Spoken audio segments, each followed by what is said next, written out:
All right, everyone. Welcome to the Too Many Hobbies podcast. I am your host, Brian Althorpe, and this is the first episode that we're going to do on this podcast. I kind of just wanted to take a couple episodes to talk about the different hobbies that I have. I don't want to make these episodes super long, so I figured that this was the best way to do it by just tackling a couple at a time and just explaining my roles in each of the hobbies that I am very involved with. And so I figured for the first episode we would start off with duck hunting and possibly touch on some fishing, maybe save fishing for the next episode. But today let's talk about duck hunting, a little bit of deer hunting, and let's get into it. So when I was in college, I started duck hunting with my roommate. His dad is a decoy carver and had carved some decoys for a show and won. And then Hardcore Decoys bought his mold of the ducks that he had carved and shipped him a bunch of decoys. So we ended up using those decoys and starting hunting. And I think that was in 2012 or so. So I'm going on 9 years of duck hunting. And that first season kind of just really pulled me in. I mean, it was something completely different than I had been used to. I grew up in an area where people really only deer hunted, and I didn't deer hunt all that much. I just played paintball and did a lot of other outside activities. A lot of sports since I was in school. High school, I played baseball and basketball, golf, played football a little bit or for a year. And so this was a whole different realm for me, getting up at 3 o'clock in the morning to go duck hunting and trudging through the marsh and buying all the gear. But it really took a toll on me after I shot my first bird. My first bird was a green-winged teal, and after that day I was pretty much hooked. So, as it goes, you kind of get more involved in the sport. I wanted to chip in for the group that we were hunting with, and I started buying decoys and boats. And when I moved out to the area that I live now, I met a bunch of people that I started duck hunting with as well.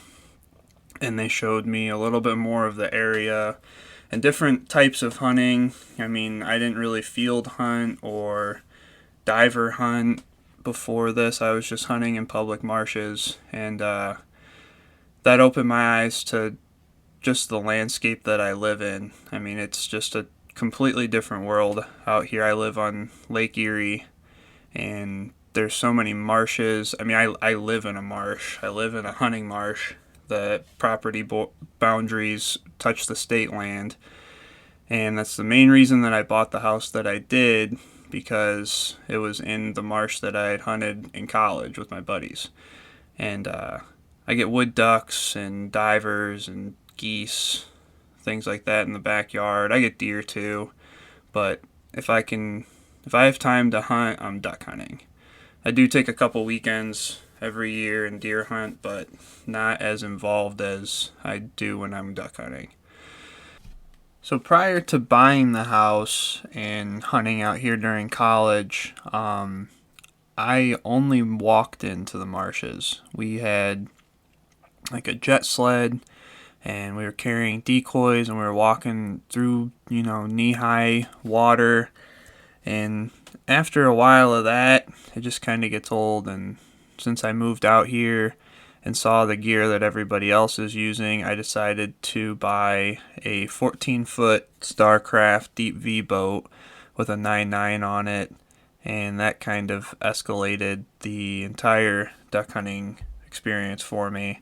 Hunting from a boat and using a boat to get to different places, especially on the lake and in the marshes around me, on the river, it just takes your entire experience to a whole nother level.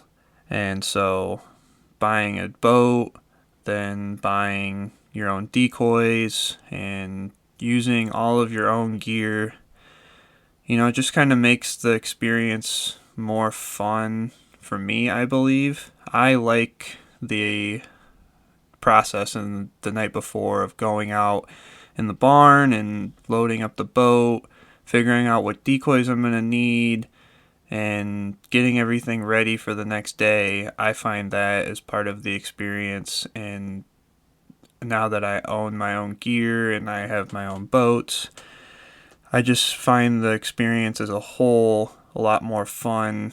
And even when people come over and they help load up the night before, like, it just kind of adds to the overall experience. After I bought the 14-foot boat and I used that for a while and started shooting more divers and making my own long lines and getting all of the diver gear, I decided to buy a 20-foot tracker deep V tender boat.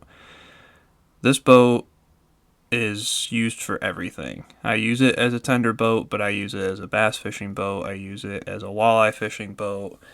I just use it for everything. And it just happens that the layout boat that I bought as well, the UFO, fits on the front of the boat, right in front of the windscreen, and the navigation light within like an inch. So that boat works out really well for hunting. I mean, when you're on Lake Erie, that can change in a minute, and having a boat that size with very high walls, a big motor, it has a 115 on it, and I can scoot pretty good in that. And just using that equipment for diver hunting, you also separate yourself from everybody that's hunting on shore. I mean, when you're out in the middle of the lake, laying in a layout boat or sitting on the tender boat, you're so far away from everybody else that the pressure really drops and you're a little more successful while you're hunting. And I think that's what everybody's goal is at the end of the day, is to be more successful when you go out. And in my opinion, on Lake Erie, diver hunting gives you the best experience as well as the best chances of being successful when you spend all of that time in preparation and you scout and everything, trying to get out there. It just really helps to get yourself away from everybody. And a lot of people always talk about diver ducks as not being good to eat, and the puddle ducks being a better group of species to hunt. And I don't disagree. I don't think that the diver ducks are world-class cuisine, but you can still make jerky out of them. You can still eat them the same way that you do mallards, gadwall, wood ducks.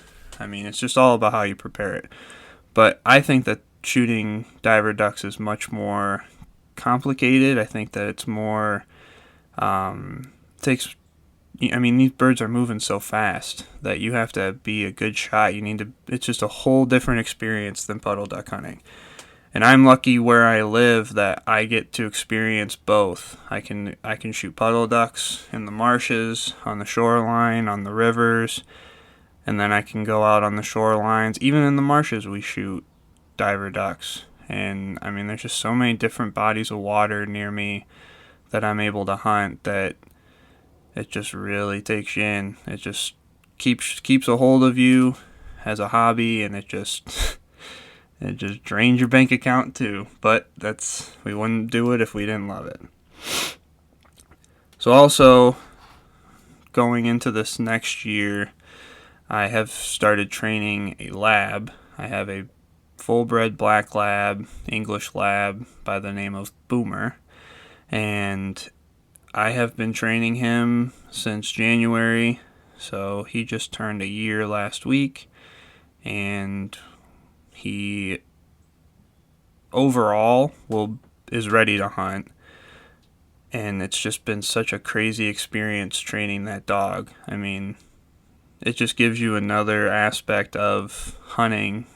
I mean, every time I go out with people that have dogs, that's my favorite part of the hunt, is watching their dogs work. So I knew that when the opportunity arose for me to get a black lab, for me to be able to train a dog, that I was going to do it. And it's been the hardest thing that I've taken on in a very long time. I mean, I work with a trainer locally. We meet once a week and work on different things with him and kind of see what needs to be worked on the rest of the week when I'm with him. But there's just been so many days that you start training your dog and he just doesn't do what you want him to do, and you just wonder, like, why am I even doing this? But once we started collar conditioning him, he just turned completely around. He went from going out to a bumper and just kind of wandering off to running straight to that bumper, bringing it straight back. And it's just been, since then, the training has been a lot more fun. It's more scenarios now. I'm just starting casting calls with him, and it's just been a lot more technique oriented as opposed to the overall, hey, this dog needs to retrieve. And that's been a lot of fun that I've been able to experience in the last, I think it's been 2.5 months now since he's been collar conditioned. Well, maybe more than that. I'll say 3 months. It's been 3 months since he's been collar conditioned, and he behaves a lot better. I mean, once he's got that collar on, he knows that he's strapped down. He needs to do exactly what I tell him to, and if not, he gets shocked. And as far as the emotional aspect of that, I kind of knew from day one after meeting with the trainer that I was going to have to take all emotion out of training, or I wasn't going to be able to be a successful trainer. And I think that for most people, training a dog and having a puppy, like, that's the biggest thing that they run into, is that they don't know how to separate themselves emotionally from the actual training of that dog. And once I kind of wrapped my head around that, that's when I knew that I was going to be able to do it.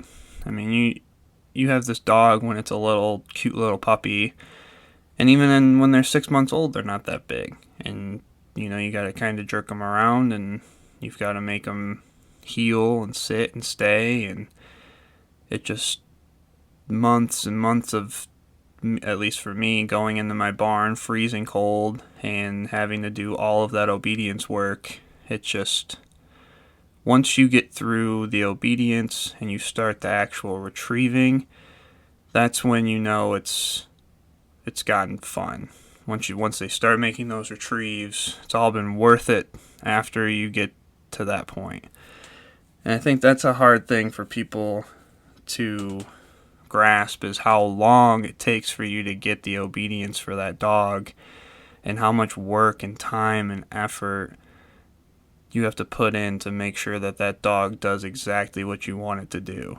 And I don't want to say that I'm a dog trainer, but training my dog has definitely become another hobby, or I guess a sub-hobby of duck hunting, that now in the off season I have something to do, as instead of just maintaining decoys and pouring some decoys and making lead mold weights and, you know, stuff like that, buying new gear. It's like now in the off season I work with the dog, and that also kind of keeps your mind focused on what you're going to be doing the next season, what kind of hunt you're going to be going on, because you're training this dog to hunt in many different scenarios. And like, I don't, you know, there's things that I'm going to do, or there's places I'm going to hunt that some other people won't do, and I have to kind of personalize my training based on the kind of hunting that I'm doing. And that really helps you kind of strategize in the off season. Well, where am I going to be hunting? I need to know what hunting terrain I need to train for, and I need to know what decoys I need to set out, because that's going to be what he's running through and what he has to do when he's out in the field or in the water. And if there's long lines, he needs to know how to swim over the long lines, and he needs to know that if he gets caught up in a decoy, he just needs to keep pushing through it. He's not going to be able to kick it off by himself, or it'll just kind of fall off. But I mean, these are all things that you have to think about when you're training your dog. Is I have to prepare him for the scenarios that he's going to be facing so that I don't have to get in the water. And that's the best part of training your dog, is that you will not have to get in the water as much. But it's just such a cool aspect of the off-season mindset that you put yourself in, and what am I going to be doing this upcoming season. So I guess transitioning into that, what I'll be doing this season is really not going to be much different than I normally hunt, but every year is different. And this year I want to, in the beginning of the season, I just want to get that dog some retrieves. And I think that's going to be the biggest thing going into this next season, is I no longer am going to be worried about, well, I need to get out there and shoot something. It's, I want to shoot something so that my dog will get work. And that's a different mindset completely than I've had in previous years, because I'm always going out and I'm always scouting all of these different places and thinking, well, you know, if I can't walk in, I can take a boat or whatever. But there also has been times that I think, well, if I had a dog, I would hunt this other spot. So I think that going into this next season, I'll be focused a lot more on easy spots for my dog to hunt at the beginning of the season, just because he's going to be, I mean, it's going to be his first season. He's not going to know how to approach different hunting situations, and it's going to be all new to him. I mean, all of the stuff that we're doing now is simulated, and there's going to be days where we go out, we don't shoot anything. There's going to be days we go out and we hammer him, and he might want to get every single retrieve, and I have to kind of refrain from running him too hard. And that's just for the safety of the dog, not because I think that he can't do it. It's just, if he starts getting too tired and gets wrapped up in a decoy, I'm going to have to go swim out after him. And I think that this season is going to be, it's going to be a good season. I don't think that I've had very many bad seasons, especially since I've moved out here and kind of spent the extra time to learn the lay of the land and what I need to do to be successful in the areas that I hunt. And coming from a very minimal background as far as this area, and then coming out here and living here, I have the time now that I can go drive around after work and I can scout on my way home. And I am pretty lucky to be in the area that I am and have the property that I do to surround myself with all of the duck hunting land and being able to fish and really just kind of immerse myself into my hobbies. And as we'll talk about in later episodes with waterfowl photography, videography, I'm kind of in an area, and I've surrounded myself with an area that I pretty much have unlimited content that I can take pictures, I can take video. I mean, my yard is perfect for dog training. I can pretty much do anything. I can fish in my pond. And it's a real blessing, honestly. And I'm hoping that this season I can kind of take it to the next level, and on the channel, my YouTube channel, hopefully kind of grow my brand as a whole. And especially working with Real Geese this season, I'll be getting out a lot of content for them, and hopefully be able to share that with everybody, which I think is going to be a really cool experience. We're going to do some hunts, we're going to do material, and we're just going to be able to kind of take this to the next notch. And I'm really looking forward to that. I can get a lot of use out of all the gear that I have, all of my camera gear and my and my videography gear, and just kind of make myself relevant And I'm hoping that with this podcast as well, that I can talk about everything that I'm doing, kind of shine some light on what I'm doing, how I've gotten to where I am, which isn't anywhere extravagant, but it's better than I was off last year and the year before that. And I just really want to have a platform that I can express my ideals and the things that I'm doing and kind of make it worthwhile. I mean, nobody really cares what I'm doing, but if people are listening, then I'll keep talking about it. It's really just kind of a outlet for me to have a conversation about everything that I'm involved with, and if it takes off, great. If not, then at least I gave it a shot. So hopefully that gives everybody kind of a idea of the platform and what I'm planning on doing. The next episode we'll be talking about fishing, bass fishing, walleye, crappie, panfish, catfishing, pretty much everything that I've tried, and hopefully you guys stick around to listen to that one.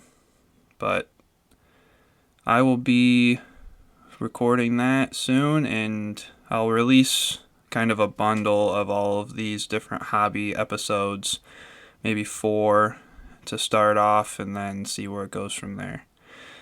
But I appreciate everybody tuning in. Thank you for listening to this episode. Make sure that you guys subscribe on Apple Podcasts, Spotify, everywhere that this is. Please check out YouTube, Brian Althorpe Media, Facebook, Brian Althorpe Media, and I will be starting social accounts for Too Many Hobbies as well. And just give me some feedback. Let me know what you guys want to hear. Let me know if there's anything that I can do to improve the podcast. I hope to have some guests on, people that you may not know, people you definitely don't know, and just kind of expand our horizons. So thank you for tuning in. This has been the first episode of Too Many Hobbies. I am Brian Althorpe, and we will catch you on the next one.